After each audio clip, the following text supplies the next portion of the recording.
Regan Slaymaker for Not Just Boxing, and I have the pleasure to be joined by Matchroom CEO Frank Smith. Frank, it's been a while, but a massive fight week ahead, mate. 100%. It's great to be in Sheffield. Sunny weather. We've been on a great run. Dalton Smith headlining, and another exhilarating performance going to be seen by him on Saturday. Definitely. Obviously, the tagline was the fight before the fight. That no discredit to Jermaine, but that's kind of from a Matchroom perspective what you want from Dalton Smith on Saturday night. Yeah, look, it's not. Dalton Smith never looks beyond what he's got in front of him. That's our job to do. In reality, we're not looking past the fight. But if we didn't do that, we wouldn't be doing the right job for him and planning for him. So, it's definitely a step up from the Wallidooza fight, 100%. The key for us was making sure he had the momentum as he went into those big world title fights, which he'll get by the end of this year.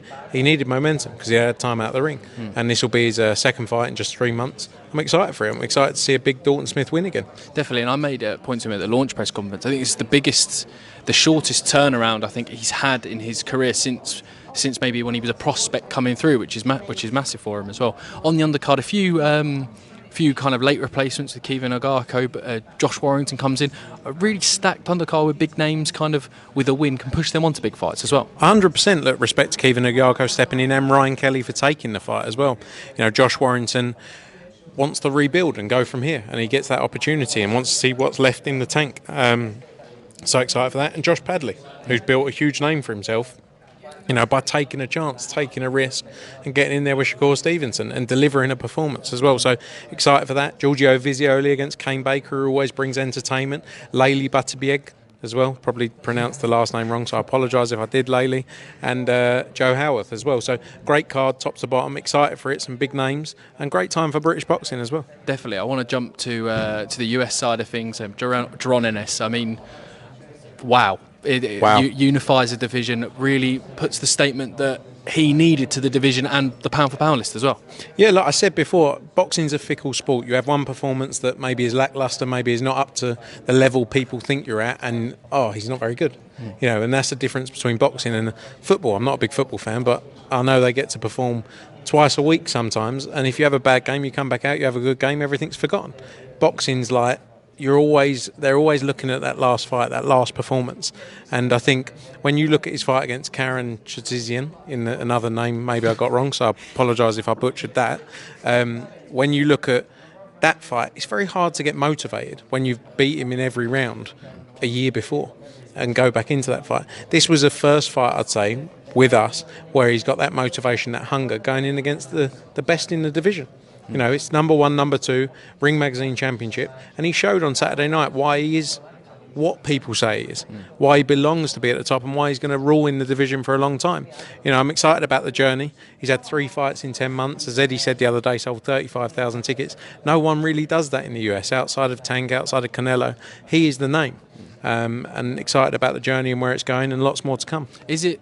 If you guys had it your way, would it likely be a Brian Norman Barrios next to do that journey to Undisputed? Yeah, but people have also got to want to fight him. Like you talk about Brian Norman got offered an absolute fortune, never made money like it to fight him and turned it down. So it's all well and good saying, I'm up for these fights. It doesn't matter if you outprice yourself, you're not up for them. And it is outpricing yourself. You can say, and look, anyone can set their value, but at the end of the day, the value is set by what the markets can pay. And we made him a very healthy offer for that fight. He didn't want it. So be it. We move on. Look, Boots is big enough to be involved in fights. He'll want to become undisputed, of course. Every fighter does. But he's big enough to be just involved in big fights with big names that sell.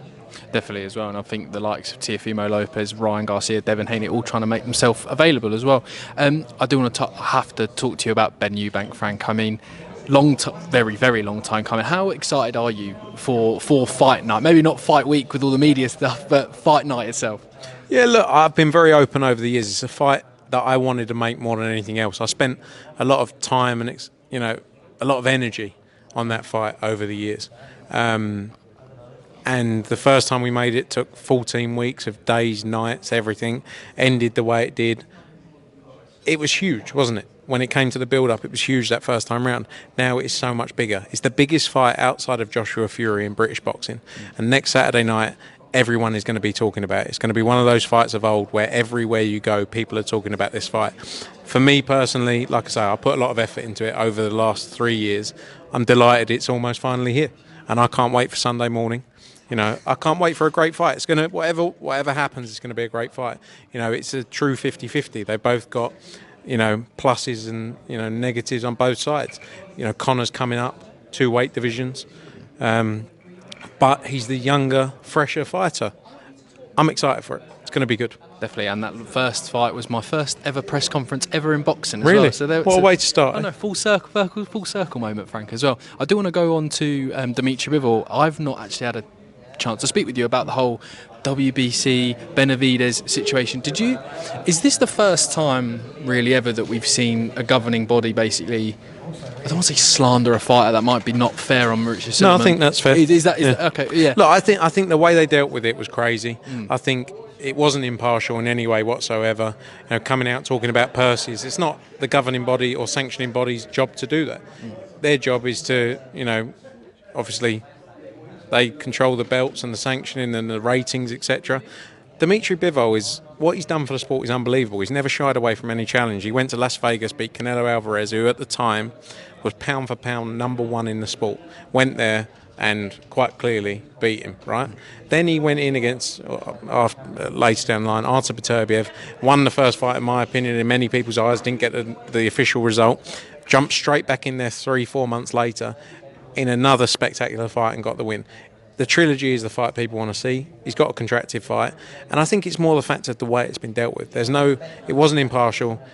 In my eyes, it was dealt with very badly. Dmitry Bivol deserves to decide the route he wants to go, and he's going to be involved in big fights. It's boxing. Nothing surprises me. Definitely as well, and I mean also that opportunity with Benavidez getting the title. It looks like from interviews that I've seen, Callum Smith could get into that opportunity as well. Any update on that? That's a fight we're looking at. It's a great fight. You know, Callum Smith coming off the back of that brilliant performance against Joshua Buatsi. So yeah, it's definitely a fight we'd love to see. Frank, I'll leave it there. But any final words for the matchroom people waiting for an additional fights in the matchroom schedule? The better version, better looking, better talking version of myself will be here on Saturday and announce some of those. I don't get the big gigs, just get to talk in these things. So he'll be here. He'll give you all the news you want. No teasing until then. Don't put yourself down, Frank. No, that's right. Please. Thank you very much. I think you have for your to time. if other people do. Cheers, Frank. Thank you very much. Cheers. Thank you, mate.